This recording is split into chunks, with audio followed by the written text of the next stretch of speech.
Hindi kagaya ng mga terminal blocks. Pwede kang mag-add ng spare terminal kahit madami. Eh, ito yung sa device to, naka built-in na siya.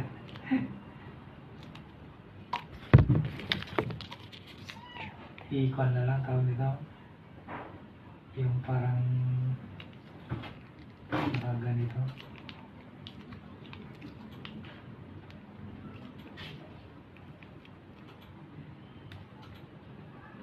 Ano ba yung magawa ng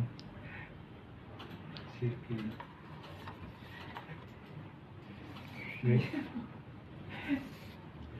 Pero siya pa niya na parang nakapigtail siya. Oh.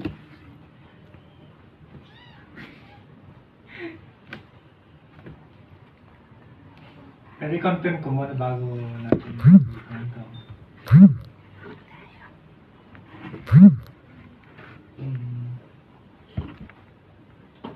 Yung sa kanya, sa schematic. Apa?